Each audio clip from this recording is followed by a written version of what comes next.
Okay, hi Ryan, hi Mo. Thank you so much for joining me here today on Vonvo.com. The date is February 23rd, and we're here to discuss Israel-Palestine. Um, I just wanted to go over two things before we got our discussion started. The first is that right now this discussion is being recorded, and after the recording is complete, I will be uploading your conversation to YouTube. Is that okay with both of you? Yep. Yes. All right, great. And then just the second item is that, here at Vonvo, we are all about civil and valuable conversations. We don't want there to be any personal attacks on anyone. So are you guys both fine with that ground rule? Absolutely. Yeah. All right, sweet. So let's get the discussion started. For all of our viewers who are sitting in and listening and watching, Mo, could you just quickly give a quick background, quickly give a background of yourself, and why you're so passionate about this particular subject, and then Ryan, you can go ahead right afterwards. Yeah, sure. My name is Mo Diab. I am a Palestinian American. My family lives in East Jerusalem. I'm a human rights activist and a graduate student, and I do some writing. I first became involved and really interested and intrigued by the conflict when I actually witnessed the wall put up the West Bank and through Palestine. And I witnessed the military occupation and the psychological and the physical effects of the occupation. So I really wanted to further explore the conflict to really develop my own opinion. And that really just turned it on for me. And from there, I've just been really intrigued by it. Great. And Ryan, how about yourself? My name's Ryan Belrose. I'm a Métis from northern Alberta. I'm pretty heavily involved here in the native rights movement. I became interested in the Israeli-Palestine conflict when I was quite a bit younger, and it's something I find really interesting, and I do see a lot of parallels in the Middle East with the way that my people are treated and stuff like that, but apparently I look at it a slightly different way than some people. It's a very interesting conflict to me, though. Great. And so, today we all decided that we were going to kind of discuss, resolutions to this conflict and, what the future of this region kind of looks like. So I guess, starting on the resolutions front, Mo, what do you see as the, major roadblocks right now preventing any sort of, all-encompassing resolution for Israelis and Palestinians? What right now do you see preventing that from happening? I think before discussing any type of realistic solution, we need to identify the history of the conflict and even more specifically the history of the failed peace talks and the causes of why they failed. I think once we agree upon what led to the failure, then we can discuss what's realistic and what's not realistic. Because if we can't identify the common factor within all the failed peace talks, we're not going to be able to propose any type of realistic solution. So, and in my opinion, it's a misinformed public, and the public opinion really, really demonstrates why the situation has failed time after time. The peace can't be sustained or put together by governments. It has to be put together by two populations that are coexisting. So if there's a lack of communication and understanding between the populations, it's going to be realistically impossible for them to agree on the terms and live side by side in peace. So I really think it's the misinformation and specifically the denial of the Palestinian Nakba, the Palestinian catastrophe of 1948. And I think that it's looked at two ways. Yes, it was the best day and the worst day for Jews. It was the creation of an Israeli state, but at the same time, it was the first time in 2,000 years that the Israelis had displaced the population. So, in the collective Jewish and Israeli memory, look at 1948 as this miraculous day, and they deny the ethnic cleansing and the displacement of 700,000 indigenous Palestinians and the destruction of 500 villages and 11 urban neighborhoods. So I think that needs to be understood by both sides before there can be a compromise. I actually, it's kind of funny you say that, Mo, because I'll be honest with you. I don't actually like. Maybe we have very different experiences with who we're talking to from the pro-Israeli side. But actually, the majority of the friends that I have that are Israeli and pro-Israeli, they would never deny the fact that there were 700. Well, I usually say 750,000 Palestinians, to be honest. But I'm not going to quibble over numbers. But I mean, nobody denies that there were definitely some excesses when the state was created. I do apologize. Like, obviously, you're dealing with people that are probably not rational, and sometimes admit I have seen a few people that are not my friends personally, but denying Akba and denying that stuff ever happened. But I definitely agree that at some point you have to get together. You have to agree, maybe not agree on all the facts, but you have to agree on the history of the conflict. You have to agree that, on both sides, obviously, there were things that went back and forth. I definitely would not argue that the NAC happened. I would never say, like, to me, that's as bad as Holocaust denial. I would actually, however, suggest, though, that the Nakba was actually a combination, too, of people that left on their own because of their leaders kind of, scaring them into it, combined with, and I'll be honest, there were Israelis that were actively trying to force them to leave as well. So, no, I definitely wouldn't argue that. Right. So, my question, though, to you, Mo, is like people always bring up history when it comes to this conflict. And, basically, I feel like that ultimately ends up turning into like a roadblock behind any sort of solution. People start, arguing over history lessons that, any side kind of thinks one is right. And I don't know where they each got their history textbooks because they don't seem to say the same thing. Like, what do you think that ultimately ends up, actually, pushing people back when it comes to this conflict versus, actually going forward? I think there's a clear distinction between the biblical and ancient history and modern history. 1948 it's not a distant memory. There are still people who were living there and have witnessed the events transpire, the displacement of an entire population, and the pillaging and the burning of villages. So it's not a distant memory. So if you refer to it as history, it's history, but it's relevant as of now. And I think that, yes, when people do stick to the very 2,000 years ago, the historical ties to land, then I don't think that makes a lot of progress because we're talking about human rights now in modern times now and a lasting resolution. So I think it is important right now for both sides to recognize and acknowledge that all the events did occur on both sides, so they're on the same page, so they can reach a compromise. And this is going to be to argue with you, Mo, because I'm agreeing with everything you say. All right, that's good so far. Maybe we'll come up with a lasting solution. We'll see. You never know. One can hope. That's really good. And something that's really important too is that I think the biggest obstacle as of now is the Israeli public. And if you examine closely, I mean, I have many sources for this that I could provide for you if you'd like. But if you examine the Israeli textbooks and curricula and media and political discourse, you notice that particular chapter of the expulsion and colonization, the massacres and the rape and the burning of the villages, it's completely absent. And you see only the positive.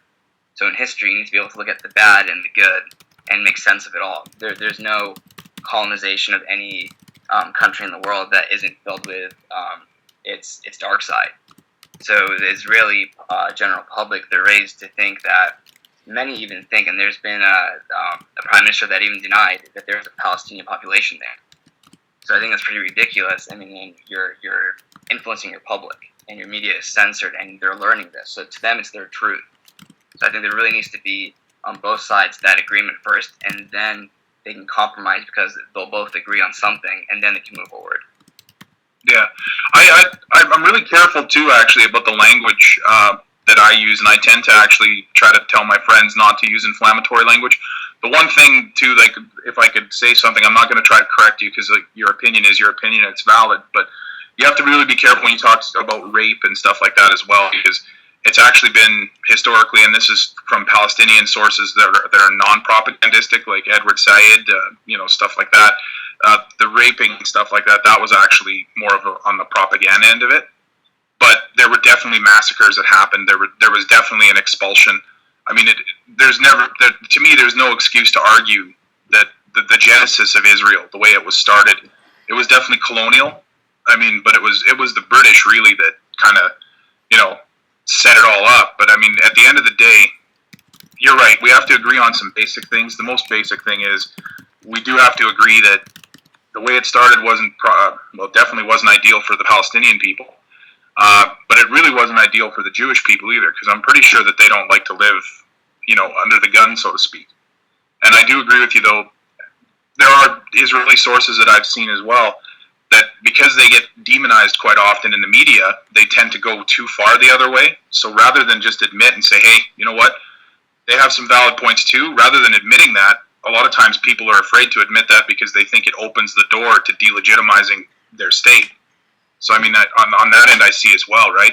It's the same thing I see with a lot of Palestinian people. Like, I have some Palestinian friends here in Canada, and it's funny how differently they speak around the kitchen table as to how they would speak on Facebook. Around the kitchen table, they'll even say that, like, the relationship with the Jews wasn't perfect, but, we got along. We coexisted. But then all of a sudden, when they're on Facebook, oh, everything was perfect, and, everybody got along, like, really well. It was like utopia. And I mean, it's just kind of sad, really, that they can't just come out and say what they really think.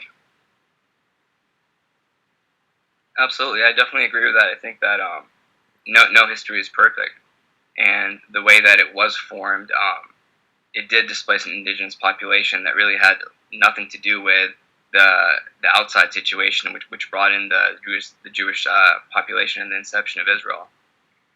I guess we can. I mean, since we both agree on, I mean, obviously the development of it had displaced an indigenous population, and really there is importance for both of us on both sides to agree to that.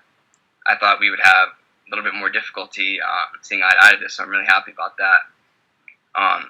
But starting from, if you want to get into just the history of the peace process and what really failed. First of all, are you for a one or two state solution or something new? Well, see, the thing is, when we say two-state solution, I actually honestly kind of believe it's going to end up being more of a 3 or 4 state solution, because it's going to take 3 or 4 states in order to make a valid solution that'll work. I definitely don't believe in a single state solution. The problem I find with the single state solution, that's generally people that are advocating for that are the same people that don't want to have a Jewish state in the Middle East. So the other thing too, really quick, I also I take the position that Israelis are actually, not all Israelis obviously, but a large number of Jews are indigenous. I do believe that the Jewish people themselves are indigenous as well. I don't think that you can say that one side's indigenous and one side isn't. So that's why I don't marginalize the Palestinians' claims to the land as either. To my way of thinking, it's tough because, like you said, when you're dealing with 2,000 years ago, as opposed to 50, 60 years ago, you're going to have those kinds of arguments. But I don't want to get bogged down in that, because I think so far we're having a pretty productive discussion, and I definitely agree with you that at the end of the day, we're gonna have to actually make a solution that's based on a common understanding, and the common understanding of the facts is usually where things start. Absolutely. So yeah, go ahead, Mo. Sorry, go ahead. Go ahead. No, I mean, so what I was gonna ask is, so like trying to figure out some solutions, like constantly what gets brought up, like on Vonvo by both sides is like, you'll have one side accusing like Hamas of being a terrorist organization, and their charter, it's got this, and this written in it.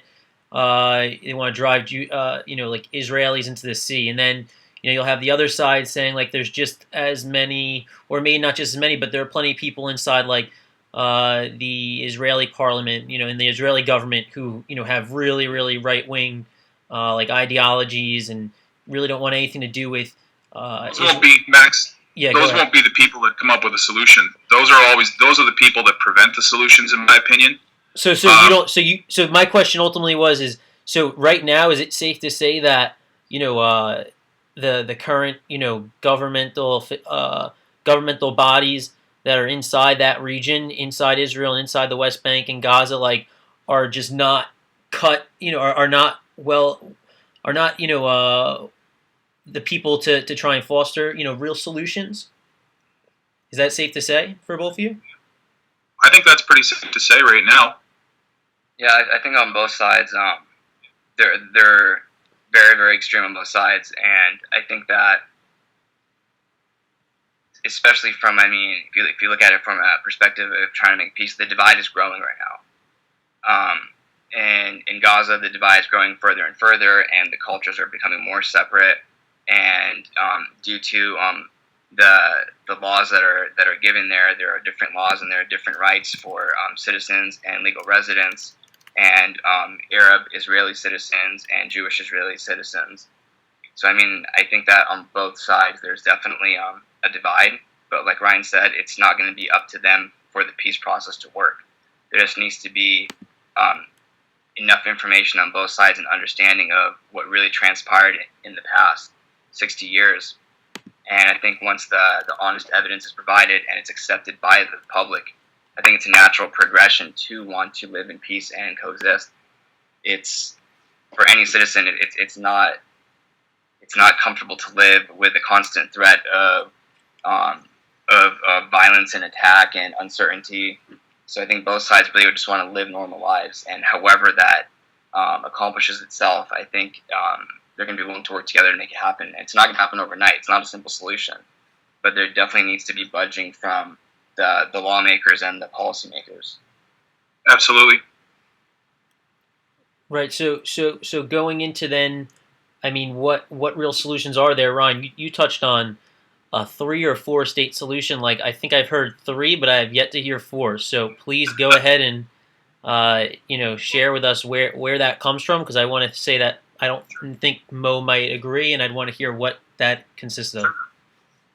Okay, so basically, I don't know. I've talked about it with a few of my friends, pretty in depth, and the one thing that people tend to ignore is that right now, in order to have a viable Israeli state, there do have to be securable, defendable borders. In order for there to be a Palestinian state that's viable, there needs to be enough land mass for the population. And to have just a simple 2-state solution at this point wouldn't work for either one, because by giving one, you don't give the other one. So what we were kind of discussing was, and this is something where it tends to get pretty, we'll start to see a little bit more arguing, I guess is the nice way to say it. Jordan originally was a large part of the Palestinian mandate, and I'm not one of those people that spouts off the Palestine is Jordan, Jordan is Palestine. But what we do need to see is we do need to see Jordan acknowledge the fact that it has a very large Palestinian population. The land that it was given was initially in the mandate to be part of the Arab and part of the Jewish state. What they should be doing is they should be looking at how they can implement a viable plan of maybe giving them some of the land, Israel give them some of the land. Monetary compensation obviously has to come from Israel. I've never argued that. One thing I also do think is that in regards to the land swaps, Israel needs to make sure that when they're doing the land swaps, they need to give land that's viable land to the Palestinians. Like, don't just give them something because it's no use to Israel. It has to actually be viable land.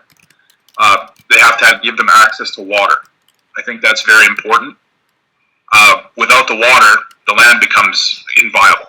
So there's a lot of different situations, but that's the biggest one. So the reason I say 4 states, though, is because when you also involve Gaza, I'm almost hesitant to say that there's an actual solution for Gaza right now. The problem, as Mo said, Gaza seems to be getting more militaristic. It's getting more involved in conflict against Egypt and Israel. So that's where you're really seeing the problems now. Recently, I guess Egypt decided they were going to start flooding the tunnels. Not that I disagree with that, but at the end of the day, you're probably going to end up militarizing more people when you completely shut them off. And I do agree that there has to be a lot of change in order for any of this stuff to happen. Like it's going to take the average person to step up and decide that this is something that they want. I think if, in a nutshell, without any of the political constraints on that, I think that would be a possible solution that could work, but I don't think it's realistic, given that from the start it would be even a two-state solution, which was originally proposed and presented from the Zionist perspective in 1947 to the UN. From the start, it was an unbalanced and a biased proposal, partition. Out of the 2 million person population, about 600,000 were the Jewish minority, and the rest were Palestinian. Now, the minority, the 600,000 Jewish minority, were offered 56%, the larger portion of the land. Yeah. And so from the start, it's clear that they were going to put the larger population in a smaller piece of land. So right away, it's not a balance. It should have been per... But Mo, you have to remember, too, they were banking on sending more Jews to Palestine, too, right? Like, they weren't just saying, these are the Jews that are here. They were also saying, we also need to make sure there's enough room because there's this many Jews coming from Europe. Because, let's be honest, Europe didn't want them there. Okay, but the Palestinians, the land that was promised to the Israelis, was, most of it, clearly was Palestinian land. So they were expecting these Palestinian families, generations of farmers and families, to be uprooted and completely removed. And I'm sure you're familiar with Plan D that the Zionist Party presented, and they still recognize it today. And it's pretty much removing 100% of the Palestinians from the UN partitioned Israeli state. So yeah. I believe it was a significant amount, and they wanted to completely remove them. So now, not only was the land divided into unequal shares, these families were completely displaced and excluded. So I think from the start, it was only one side that was given their opinion, and it was due to the Palestinians and the Arabs completely disagreed to even participate in the negotiations in 1947. But you have to look at it as from the perspective of any type of colonial situation. The Palestinian side viewed the Zionist movement much as the Algerians did to the French. So specifically when you have somebody coming in with all the hostility and there had already been a lot of displacement and murder and ethnic cleansing prior to 1948. So they were not going to agree to partition their land, more than half of their land, to an occupying power. So yeah, you have to also... very, very biased. I'm sorry. I mean, I agree with that aspect of the history as well, but then you also have to... I mean, because here's the problem when we start getting into the history, is now it's going to start turning into a finger-pointing session where I'll talk about Hebron, and then you'll go back and talk about Deir Yassin, and it just keeps going on and on. To be honest, like the conflict aspect, the conflict itself has been going on for thousands of years. So as long as there have been Arabs in the Middle East, and as long as there's been Jews in the Middle East, there's been this conflict. I agree that when you look at it and say, okay, so 56% of the land to the Jews, 44% of the land to the Arabs, doesn't look like that good of a deal. But then when you look at the whole area, how many Arab states were there already in the Levant? Levant. So I mean, I think it's. I'm sorry, but I think it's important to focus on Palestine because yep. the surrounding Arab states, I don't see them as relevant. I understand the Jews want a homeland, but I don't think it should be at the expense to displace an indigenous population there. I think if anything, it should have been coexistence, and they should have been approached in a different manner.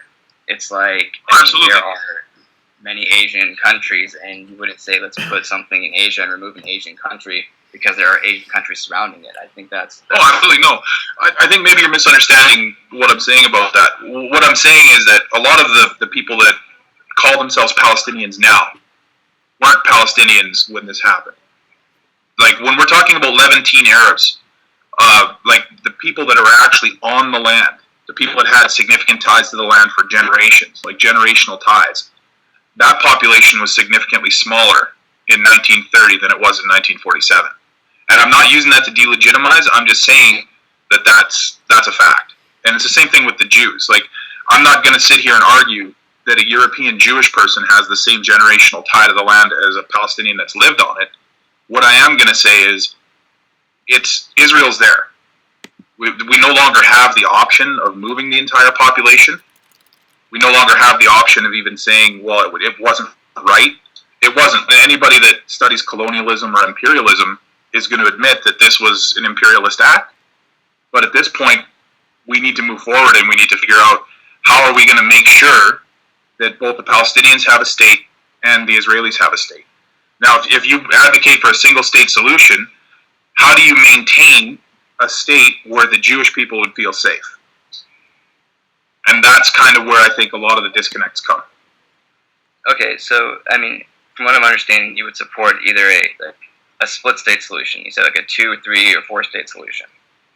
So before I get into why I think a one state solution would be more sustainable, I think that it's important to go over the 2 state solution and why I think right now it's way too late for it to work. I think maybe before the Oslo Accords, I think it was possible. I don't think that the Israelis came to the negotiation table with good faith intentions, given that they had many opportunities to negotiate, and each time they came back, they would remove something off the table. The right of return is something that is very, very dear to the Palestinians. That is something that it's their homeland, and just like the Jews wanted a homeland to be able to call their homeland, Palestinians now return to land, and it's, like I said, it's not a distant memory. Palestinians who live there and have experienced this cannot go back, but any Jew in the entire world, regardless of their nationality, can go there and get subsidized housing and full citizenship. So I think right away that's something that has to be included, regardless of whether it's a 1 or 2 state solution. I think right of return would be problematic. I agree that there should be some sort of acknowledgement. There should definitely be a compensation. And how they would determine that obviously should be determined by generational ties. We want to make sure that any money that would be sent in compensation goes to the right people. So that it's not diluted. I agree, but the right of return is extremely problematic because it would change the population base considerably. I understand where you're coming from. Being native myself, native Canadian, I can't even imagine how I would feel about that. But unfortunately, I just don't see a viable solution for right of return. Do you have any ideas on that? Like, I'd be open to listening. So you're saying the issue that you see with it is that if there was a right of return, there would be a very large influx of Palestinians, and they would become the majority of the population, and that would ultimately steer the public majority and the public influence in politics. Is that what the... Well, not only that, but I mean, it's more of a safety security thing for the Israelis that are currently there. I mean, and this is the thing, I'm not going to use a stereotypical argument about it, but the simple fact of the matter is that this has been a pretty violent conflict. And so if you were to all of a sudden basically throw a large number of people into Israel, and they don't have Israel's security or best interests at heart, that could cause some significant security issues. I mean, you talked about the building of the wall, right? I mean, I totally understand where you're coming from on that. But, I mean, the other argument about the wall would be that since the wall has been implemented, there haven't been any suicide attacks. And for a lot of people, that's, it's obviously not a great trade because it's not a lasting peace and it's not a significant peace, but it's still peace. It's peace for one side. Yep. It's creating stability and safety for the Israelis who have bomb shelters in every single Israeli home from Tel Aviv all the way throughout the entire country. Absolutely. However, the wall has made living conditions impossible for Palestinians. Yep. It's prevented some suicide attacks. But what is the reason for the suicide attacks, and why is there the fear that if Palestinians had the right of return, there would be more violence? If what they're fighting for in the first place is due to resisting oppression because they do want the right to return. That's the end game for them. That's what they want.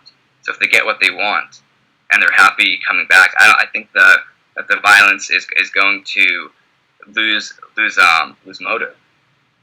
And so I think, yes, it's not going to be perfect, and there will be some violence between the extremists, but that is where it starts for the resolution. The right of return, I think, is a non-negotiable thing for the Palestinians. I think that's why the peace talks have fallen through every time.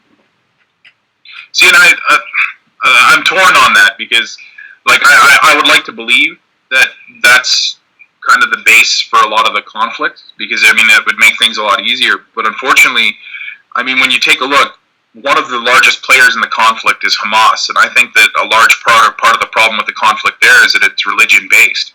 So if you have a religion-based organization that states like you can't have a non-Muslim in charge of you, you can't have Muslim lands go back to anybody else. You can't have that, and that's a religion thing. That's not a rational thing. So Israel is a Jewish state. Yeah, absolutely. So no, that's what I'm saying. It's a religious conflict. And I honestly don't think it's a religious conflict as much as it appears to be. Zionism is really can't really claim Jewish loyalty for many reasons. What do you mean by Mo? What do you mean by that? Judaism itself and in principles. What's that? What do you mean by that? Could you just clarify? Judaism is against the establishment of a Jewish state. It's against the establishment of a Jewish state until the coming of the second Messiah. So right away, it contradicts the Torah, the Old Testament, and many Jews are against the creation of Israel until the time of the second Messiah. I think that extremism on both sides manifests, especially as you say Hamas. When did Hamas come into power, and why did Hamas come into power? That's what was I know, but now, if we're going to argue about the genesis of terrorism and stuff like that, I mean that's a different story. What I'm saying though is that at this point in time, Hamas is an organization that actually wants a global caliphate. It's not a nationalist organization. It's not like the PLO. The PLO was more secular, and they were all about the establishment of a Palestinian state. Palestinian state, which by its very definition is a state for the Palestinian people. Hamas doesn't want a Palestinian state. Hamas wants a global caliphate, which is a different thing. And because it's a religious thing, I'm not saying this entire conflict is religious. I'm saying that Hamas's basis for having a conflict with Israel is religion-based. And I know that Israel had had a hand in their creation. They were basically funded so they could fight the PLO. But what I'm saying is that now, at this point in time, we have a problem because we have a group of people, and it's on both sides. There's religious Jews too that have the same view that the Jewish state has to remain at all costs Jewish. But what I'm saying is that a large push on this conflict right now is coming from the fact that you have a religion that states very clearly you cannot give land to anybody that you've conquered. So once it's become Muslim land, it's Muslim forever. And I'm not anti-Muslim by any stretch. I'm just saying that that's a large part of it. What's your thoughts on that, Mo? I mean, what? I think, there is good merit to what you're saying, and I completely understand that when there is religious extremism on either side, it's going to make it really difficult to have a legitimate and lasting solution to the problem. But like I said, to how it got to where it was due to all this oppression and due to the restrictions. And yes, Hamas is very extreme, and I don't agree with a lot of their policies. But they developed their ideology based on being terrorized by the IDF, by the Israeli military. So it's extremism is born out of extreme oppression. Well, yeah, extremism gives rise to extremism. Yeah, and so it's been, and this has been seen throughout history. And I think once a solution is made, I think it's not going to happen right away, but the extremism will die down on both sides slowly. Maybe not one generation, maybe 2, 3, 4 generations. And so how do we get to that point though, Mo? Like we both just agreed, extremism is born of extremism, but it is a cycle. So how do we what do we do to put a stop to that? The cycle is fueled by the divide, in my opinion. further you divide the two populations, the less they have in common, the less interactions that they have. And I think Israel does that on purpose for all the checkpoints and for the wall.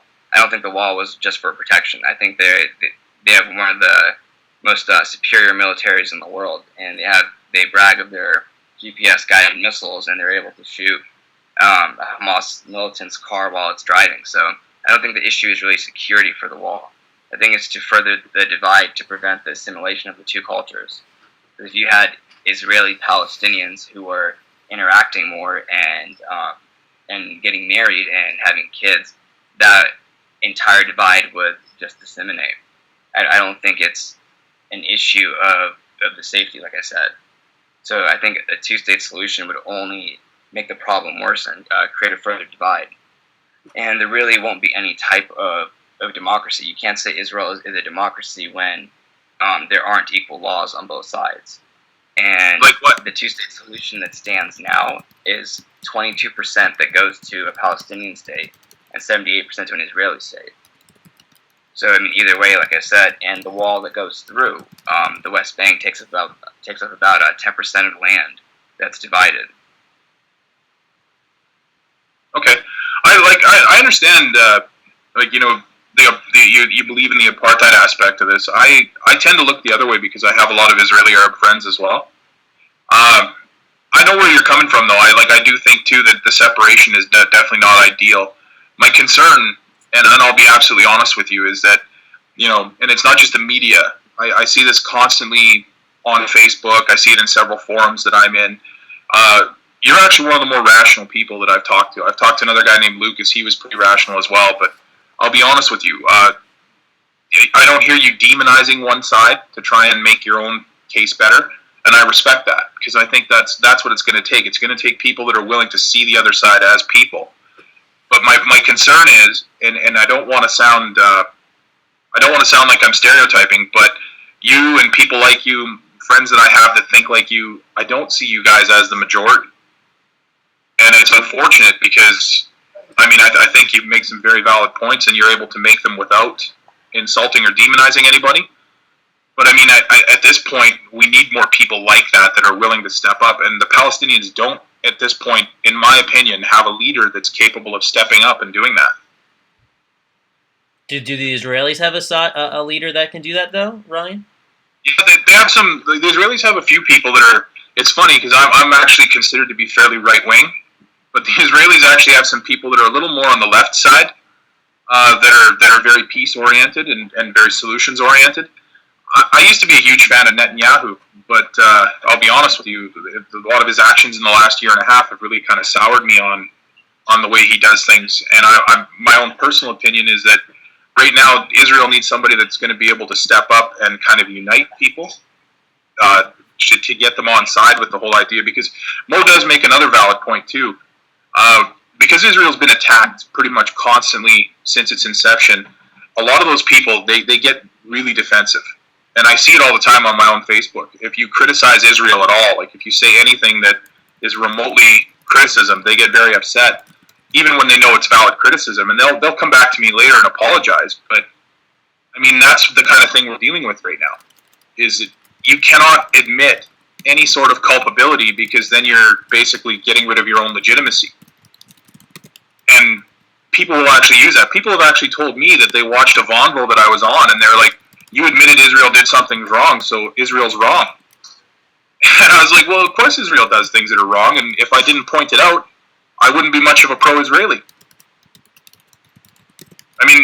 Of course they do things that I disagree with. I definitely disagree with people being moved from their homes. Anybody that's moral and rational is going to disagree with that. But that doesn't mean that I don't think Israel has a right to exist. Sorry, go ahead, Mo. I think that's well put in many aspects. I kind of want to get into more of why I think the two-state solution wouldn't work. I think it's really showing that it's kind of a throwing in the towel, saying that both sides can never live together. I think any two populations in the world, regardless of any type of long-lasting hostility, can live together in peace and coexist. I just think it's human nature to do that. think when the facts are provided for both sides, there can be compromise and both sides can live together. I mean, if the Palestinians can live, Arab Israeli citizens can live with Jewish Israeli citizens. They're the minority Israeli citizens. They can live together, work together. That's not an issue. I think that it's there that over a couple generations, the full population can assimilate to that. So I think keeping them divided is exactly what Israel has wanted since the inception of Zionism, since the inception of the Jewish state. I think that by keeping a two-state solution, there will be military dominance over the Palestinian side, and airspace would still be controlled. And realistically, the Palestinians would never have their own military. They would never have a federal governing body. If there was a two-state solution, you'd have your, in comparison to the United States, you'd have state governments and you'd have a federal government. I think that if it was a binational one-state solution, there could be Arab parliament and a Jewish parliament. And regardless of the allocations of land, that can be negotiated to who gets what. A binational solution would be democratic. And with the two parliaments, I think that would ensure that there wouldn't be the majority taking over. I think it would ensure that it's still democratic. And right now it's based on ethnicity and it's based on nationality. If it's a binational one-state solution, it would be a truly democratic state without the distinction of race or religion or national origin. So that would provide security and liberty for everyone. So Mo, I mean, a lot of people come on Vonvo and say like, there's no way you can, label Israel as a pure democratic state. I mean, are you one of those people that really you see what they do and you really just can't even you see what they do and you can't put that label on them until they were to open up a lot more freedom for Palestinians? Do you get that feeling? Well, I don't think, but by definition, you can't really call Israel a true democracy. It's not a secular state. It gives different rights and laws and privileges to Jews and Israelis. Even Israeli Arabs have different laws than Jewish Israelis. I don't think that's true, Mo. About the actual Arab Israelis, they don't have different laws. There's actually Arab Israeli members of the Knesset. But I know there's members that are even in the Supreme Court. I don't think that changes the fact that a Arab Israeli cannot marry anyone from the West Bank or Gaza. A Jew cannot marry Palestinians. So I think right away that's a discriminatory law. That's, like I said, it's made to further that divide. Okay, so yeah, that's fair. So then my return question would be: can a Jew marry a Palestinian in the Palestinian Authority? How democratic is the Palestinian Authority, and how democratic is Gaza? Gaza is. I don't think Gaza is democratic. I never said that. I think any type of religious state or entity loses its democratic value. It's based on religious fundamentalism. So, like I said, on both sides, it's a Jewish state, and then Gaza is an Islamic regime. I don't think that benefits the peace process at all. And that's why I think that a one-state solution, a secular, binational one-state solution, would be the only possible solution left. As of 1993, I don't think a two-state solution would be possible. I think the only reason they kept bringing it to the table was to postpone the possibility of even reviewing a one-state solution. I think that the Zionist government has known this for a long time. They were the ones who presented the two-state solution. They've never ever mentioned. Actually, there was one political Israeli group that mentioned the one-state solution, and this was, I believe, in the late 1970s. And it was brought up. It became somewhat of a popular movement, and then it kind of died down. Then it came up again, I believe, after 2000. And then it died down again. So I think if the one-state solution became more of a popular movement, it would become more realistic. But I'm definitely against a two-state solution because I think it's not going to solve anything. Right. So Ryan, why don't you think a one-state solution, because when people come on here and say that a one-state solution is really like all that's possible at this point, and I hear all the different debates that go on Vonvo, it kind of makes me think like, maybe they have a point. Like, but then I obviously understand what people such as yourself are saying with two, three, and now for the first time, four states, have to say. But why don't you think a one-state solution makes sense? What flaws are there in that if it was a progressive sort of solution and changed over time and eased into it? Okay, so I'm going to draw a little bit from the experience I have here as a native Canadian. Uh, Basically, what a one-state solution suggests is assimilation, right? It suggests combining the two cultures and trying to make one viable state. I completely agree with Paul. It should be, if there was ever such a state, it would have to be secular. The problem is that there are no secular states in the entire Middle East, except perhaps you could make the argument that Lebanon is a secular state. Syria, for a short time, was a secular state. But then they got their, I don't know what you'd call it, I guess, when Iran decided that all of a sudden the Alawites were Shiite Muslims instead of being Alawites, then that became an Islamic regime as well. So, I mean, it's kind of, I don't understand why we expect Israel to be different, that it should be secular, because I don't see that as a possibility. Now, it would be awesome, don't get me wrong. I mean, in utopia, the one-state solution would totally work because everybody would recognize that it's in their own best interest to get along, and it would happen. But having seen this firsthand in Canada, you can't have two sovereign nations become one state. It just won't happen. And the reason it won't happen is because, as we discussed earlier, there's too much there's too much history, there's too much aggression between the two sides. And the way I generally explain it to my friends is, like with Israel at first was all about the peace. They were willing to give up land for peace. They were willing to do pretty much anything because they were just happy to have a state. So they were basically, we'll give you whatever you want, let's make peace. And they did that with all their neighbors. Sorry, go ahead. I'm sorry, I don't mean to interrupt you. I don't agree with that at all. I think just from the evidence of Plan D presented in 1947 by the Zionist Party, they had plans to completely, I'm sure you're familiar with the Village Files. Oh, yeah. No, here's the thing about Plan D.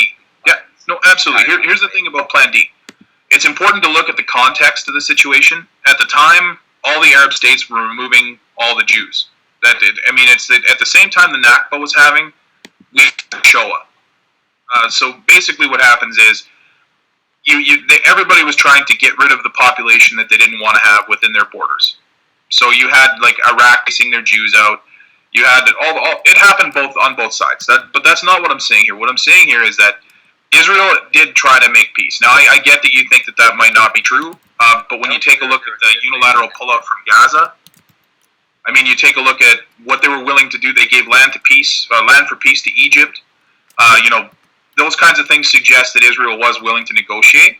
Now, but at the there's time, ulterior motives that you need to consider. It looks good when you present it into the public eye, but when you find out why they did what they did, Israel is very, very strategic, and the Zionist Party has been brilliant and 5 steps ahead of everyone the whole time, ahead of America and ahead of the rest of the European Union and the Palestinians. They've been very, very strategic in what they give up and what they do. They've always benefited more from their decisions. So I think that's any country should have leadership that does that, Mo. But what I'm saying is, whatever the reasoning behind the decisions were, they did display that intent. And then one thing that I always say to people is, you can't expect somebody to negotiate from a position of power if they're in a position of weakness, and you can't expect someone to negotiate as if they're in a position of weakness if they consider themselves to be in power. So Israel is no longer going to give the kinds of concessions that they were willing to give even 10, 15 years ago. And I understand that. I don't think it's right. I just think that's the way it is. I understand from the position of power that there's never going to be a realistic negotiation, because when you're in a position of power, you're the one who agrees to the terms, ultimately. I don't think in the history, I think maybe very, very few Israeli Zionist leaders have ever, I think, had good faith intentions when coming to the table to discuss peace negotiations and lasting partitions and resolutions. And I think this is just, it's blatant, it's out there. The Israeli prime ministers have time after time mentioned cleaning the land, wiping the land free of Palestinians and Arabs. And I mean, you can look into the Israeli archives, you can look into David Ben Gurion's diaries, you can look into any type of memoirs that are part of the Israeli archives, and you can see that there hasn't been one Israeli prime minister that has ever really had good faith intentions. Every time they go to the peace talks, there's already records of what they've said, of what they want. Like, that's on both sides. I mean, I'm sure you've read the stuff that Yasser Arafat wrote. Yes. Yeah, no, that's on both sides. Like, I totally understand that. And the thing is, people have to understand. Like, I'm coming from a position where my dad, my father, Mervin Belrose, actually negotiated with the Canadian government in order for us to secure our rights as Native Americans. So I understand where you're coming from on that. But what I'm saying is that both sides, like, I can tell you right now, when Merv went into the negotiations with the Canadian government, he had absolutely no intention of giving up anything. But in order to have a viable negotiation, that's just the nature of the beast. Sometimes you have to give things up. So what I'm saying mainly here is that in order for the two governments to come to any kind of reconciliation, there's going to have to be some kind of movement between the two and some kind of give and take. And like you said, I don't see either one of those governments right now willing to do that. Well, you have to understand what the Palestinians had and what they need. There's a minimum requirement to have a viable Palestinian state. Let's say hypothetically the two-state solution was still possible. If the two-state solution was still possible, the settlements throughout the West Bank and in E1 in East Jerusalem, those would have to be removed. Yep. Even when Palestine was voted into the UN as a non-member observer General Assembly state, the next day Israel announced that they were going to expand settlements through the West Bank and into E1, when now E1 is the most sensitive area because that would be the Palestinian capital. So that was done with poor intentions, and they're sitting saying they want to go back to taking on peace talks. How can you talk peace talks? And this has happened time and time again. Oh, absolutely. And, when Biden was in Israel talking about stopping the settlements, before he got on the plane, Netanyahu announced he was going to continue to expand the settlements. Yep. And that was a really big ordeal in the United States, and the Secretary of State went out to the APEC conference and actually had to apologize for a public statement criticizing Israel for that. So, yeah. No, Mo, you're preaching to the choir. Like, I understand the whole point that, you know, the settlements, definitely, the PR behind that is ridiculously atrocious. The timing, ridiculously atrocious. I would argue as well, though, that the Jews definitely feel that Jerusalem is the capital of Israel. And, I mean, at this point, I understand where you're coming from. Like, I understand about the settlements. I don't, and this is the thing, I take a lot of flack from my friends about this because I don't agree with a lot of the settlements either. That, to me, is my personal, the one thing Israel does that kind of annoys me. But I also think that it's wrong. I'm sorry, go ahead. It's not that it's wrong. It's a violation of international law. It's violating many Security Council resolutions. And I tend not to worry too much about the United Nations, to be honest. The United Nations, both sides can tend to use it. Like, a lot of pro-Israelis will use the partition agreement and all that kind of stuff that the UN talks about. And then the Palestinians in the same boat will come on and say, oh, well, you know, the United Nations attacks Israel all the time because of its human rights violations. The United Nations is a ridiculously biased and outdated group, and I don't really use them to make the argument on either side, to be honest. I think the United Nations is useless. I think the United Nations, what's good that comes out of it is it's a general consensus of the international community and their opinion and where they stand. So, and then to me, I think it's more based on oil money. Because, I mean, you take a look at how people vote, and they vote in their own best interest. What's that, sorry? You're right, there are going to be ulterior motives. There's always going to be some kind of financial gain of who votes for what and how the vote is split. But regardless, it's unethical, it's immoral, and it's a violation of resolutions to build throughout the West Bank. And the 2008-2009 Operation Cast Lead, the fact-finding mission investigation found that there are even more humanitarian law violations that Israel intentionally targeted civilians. So, like I said, I don't think that there were ever good faith intentions that came to the table to actually put together a realistic solution. And that's why I think the possibility of a two-state solution is gone. It's been gone. I think that ship sailed a really long time ago. So if there's no possibility of a two-state, how would there be a possibility of a single state that would be viable, that would work? That's the question. I think if there was a one-state solution, Israel would have to be ready to reverse its discriminatory policies. I think, one, if both populations feel that there is equality and stability for both of the populations, and both populations would be guaranteed protection, right away you're removing a lot of the tension there. When a population feels like they're second-class citizens, they're never going to feel adequate. They're always going to feel discriminated against. If you compare it to the 1960s in America, I mean, you can compare exactly the same. I mean, it's not identical, but it's very similar. African Americans were in certain areas, they could only go to certain places, and they didn't have all the same rights. But once that changed, society kind of balanced it out. It took time. I mean, there's still discrimination in the United States. It takes time. It takes generations. It takes decades. But I think once those discriminatory policies are removed, progress will be made. And I think that there cannot be. I think a two-state solution will only breed more violence and separation. I see nothing good coming out of a two-state solution. I think a binational one-state solution will give. It'll protect and represent both cultures, both of the ethnicities, both nationalities. So there really isn't too much compromise on either side. They both get what they want. And then the right of return needs to be negotiated in there too. Yeah, and my problem though is that it's not really that wouldn't really be equal, because you're basically asking the Jews who have their own state, like they have their own state now, but you're asking them to potentially give that up.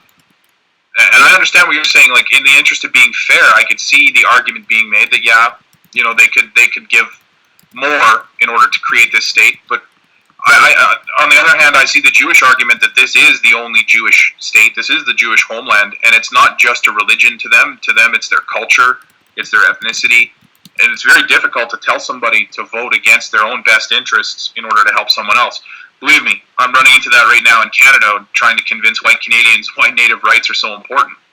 So I see where you're coming from, but I also see from their perspective as well that they believe that this is their homeland. They don't want to give that up. Just as you say that, I'm going to agree to that and say just as it is for the Palestinians. They're never going to accept that their homes were taken and they were displaced. They're never going to accept that they don't have the right to return to their homes. They're never going to accept that they're discriminated against and treated as second-class citizens, and they're under occupation. Just like the Jews were persecuted for hundreds and even thousands of years.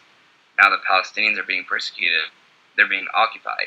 Palestinians will never accept that their culture has been erased, their names of their villages has been erased, their homes have been demolished, historical sites have been removed, renamed, and it's the dignity and it's the preserving of their culture that they're holding on to. So they will never, ever let go of the idea that there won't be a Palestinian identity or a Palestine.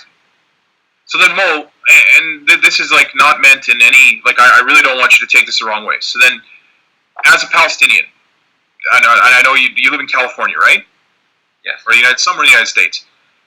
Would you go back? Would I go back to live there? Yeah. Would you go back to live there to help try and fix things and improve things? Yeah, absolutely. I really think I would. I have family that's been in Jerusalem for many generations, and I've been back several times. And I want to do whatever I can to help with a lasting solution. Okay. So, I was just curious because, I have a lot of Palestinian friends that told me point blank they would never go back, just because they don't. It has nothing to do with the generational ties to the land. They just don't. They don't feel that their life there would be as good as it is in North America, Yeah, even if they were to go try and fix things. No, I know. I was curious where you were coming from. and that's why the right of return is really interesting.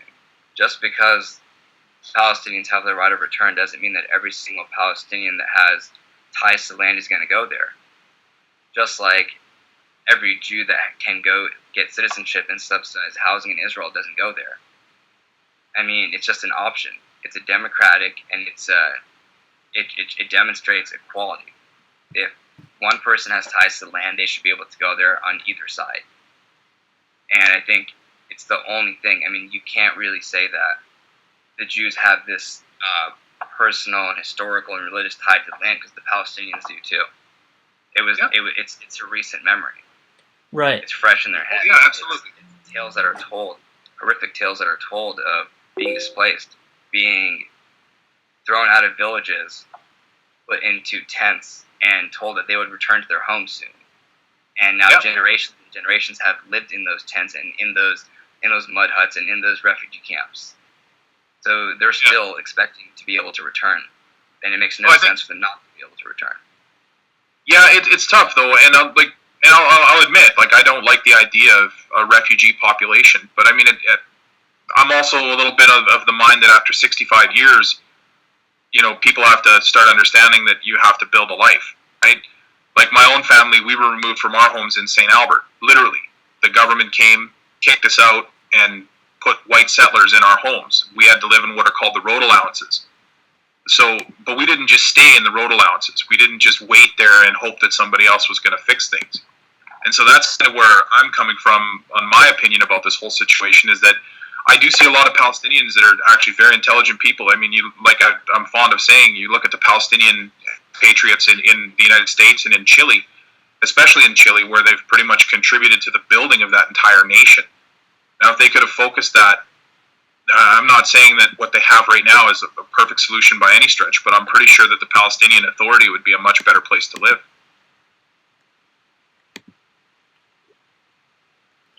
Right. So, quickly, Jonathan, do you hear us? And is your mic working now or no? Because if you had something to say, can you hear me now? Yeah. Can you hear me now?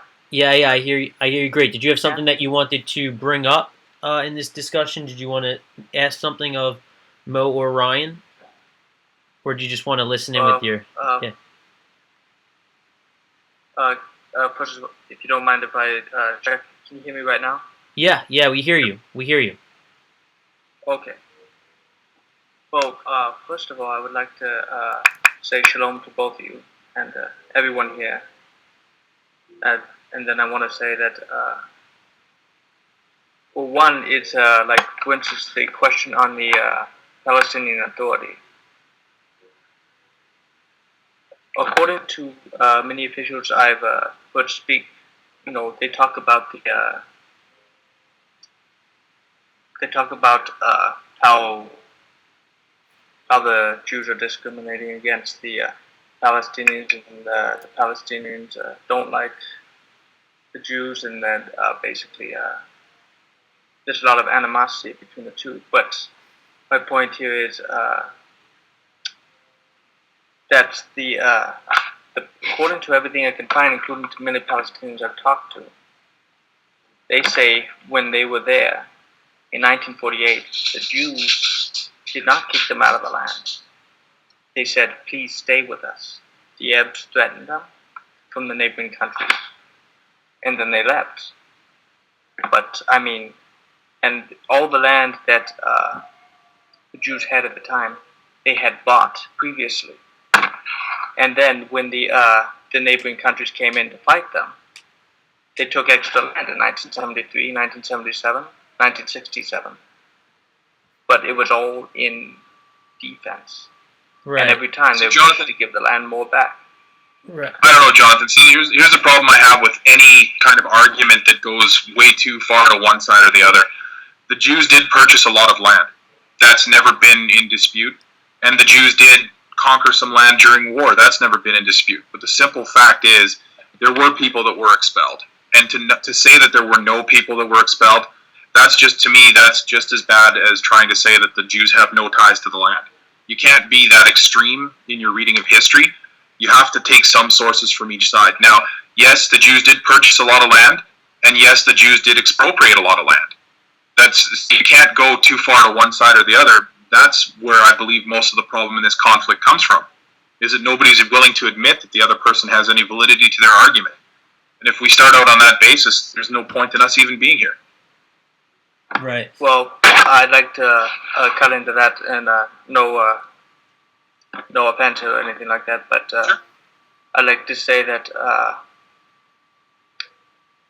that the argument that the Jews kicked people out, they didn't kick anyone out. In the 1948 war, the only ones they fought were people who tried to liquidate them. Now, here's another interesting fact I've read from a Jew who was there at the time. Stop you there really quick. The Zionist Party started its campaigns in the 1860s and carried out its village files and ethnic cleansing and displacement, getting really into it in the 30s and 40s, and from 48 all the way to the mid-50s, the ethnic cleansing displaced and expropriated a lot of land. That's a fact. That's been documented by Israeli historians. That's been documented. I mean, it's out there. So denying that is, I mean, you can't really deny that. It's a fact. Well, actually, if you're referring to the book known as the Protocol to the Elders of Zion, that was proven No, I'm not referring over to 6 that at all. times. That's a really But ridiculous. that's where- offensive book. But this book that was called the Protocol to the Elders of the Learned Elders of Zion was actually a book forged by KGB-like Russian spy to excuse the I'm very familiar with the book. Excuse I'm the very war. familiar with its But history. the- I'm very the familiar point with is, the distribution in the United that's States where by this- the report. And that that's book where gives this no all- credibility. No one looks at that book and believes it. The book has no credibility. well, Right. So here's what I But was gonna here's what I was gonna say. Just because there's another discussion taking place in a little bit, and Mo and Ryan, you guys have been awesome. I wanted to also maybe just touch on, and like we can still have the recording going in for a few more minutes, and you guys can continue speaking. There's a bunch of people inside the room. I was just looking. It looks like we have a little over 30 people listening. Mo, what do you see as, where do you see this region? Because that was part of the conversation, future of the region. Where do you, honestly see this region going in the next, 10 years from now? What do you kind of see as the future of this region? And then Ryan, you can go ahead right after. Sure. I think it can go one of two ways. I think it can, if the situation is upkept the way it is, and Israel is known to have many nuclear weapons and weapons of mass destruction, I think there's going to be an arms race in the Middle East region, and I think that it's going to lead to its destruction. I think if there was a nuclear free Middle East, and they all complied with the atomic inspections, including Israel, it would really create more stability in the region. And I think if there was a one-state solution, a binational one-state solution that removed any type of nuclear arsenal from the Middle East, there would be more progress made and more stability in the region. I think right now the conflict is the biggest reason for instability in the region, and I think it's been that way for the last 60 or so years. I don't see it getting better unless there is a step towards an actual resolution. Right. Ryan, what are your thoughts on that, Ryan? Well, I think Mo is right on some of the things he says. I mean, it definitely can go one of two ways. I'm rather hopeful that more and more people are going to start being like Mo and actually talking. The big problem that I see right now is a lot of pro-Palestinians are anti-normalization. They're anti-discussion. I mean, even look at our discussion here on the chat, and we have somebody that speaks for Palestinian people named Greta Berlin, talking about how the Palestinian Shinos don't want right of return, they don't want compensation. She's like the typical George Galloway, I don't talk with Israelis kind of person. Those are the kinds of people, unfortunately, right now that have a lot more voice in this situation, as unfortunate as that is, because they tend to be louder than everybody else. So I don't think a nuclear thing is going to happen unless it gets started by another country. I don't really want to get into the whole Iran thing, because that's a rat hole that we don't need to go into here. But I mean, if things go nuclear in the Middle East, I have a feeling that's where it'll probably kick off. What do you think in regards to that? Go I'm ahead. sorry. While we're on the nuclear question, what do you think is the bigger threat? Iran's alleged nuclear capabilities, or Israel, that's known since the 70s and the early 80s that they have a very large nuclear arsenal, and they won't confirm or deny or comply with international inspections. You just said it yourself, Mo. Israel's been known to have them since the 70s. They've actually probably had them since the 1950s. How many times have they threatened to use them, and how many times have they used them? I'm not overly concerned about Israel. I'll tell you what. I'm more concerned about a religion called Shia that basically dictates in their religion that if they can start the apocalypse, they will bring on a global caliphate and the return of their Messiah. And I'll be honest with you, as a guy that's worried about religion already, that religion scares the hell out of me. If you read the book of Revelations, I think almost everything in there will scare the hell out of you. I think oh, yeah. I mean, a lot of these historical biblical stories are pretty ridiculous when you read them in modern times. I don't think they're made to be taken in literally in context, because if they were, then there'd be some really weird stuff that we're reading and believing and trying to apply to these modern times. Oh yeah, but the problem is, Mo, that they take that stuff very seriously. They're not, and I hate to say they and not like us, but the truth is, they don't see it the way that we see it. We see it, you and I are rational, modern people. We look at it and say, that's not right, we wouldn't do that. But they run their country based on a very strict set of principles, and they follow those principles to the letter, which is why that would concern me far more than the Jews having a nuke when the Jews have not demonstrated the desire to use it.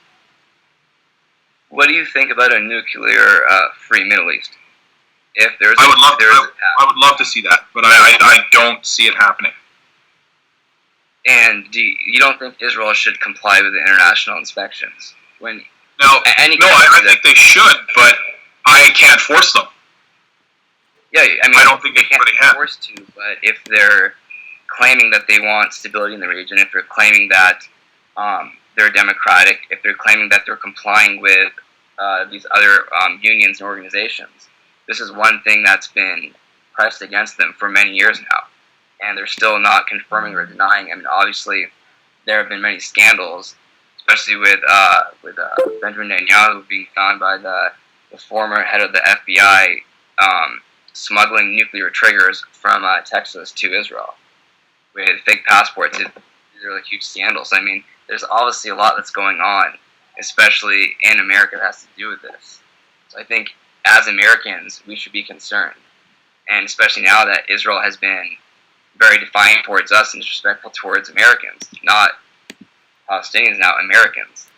They haven't been very supportive of Americans. And they've been disrespectful in policy.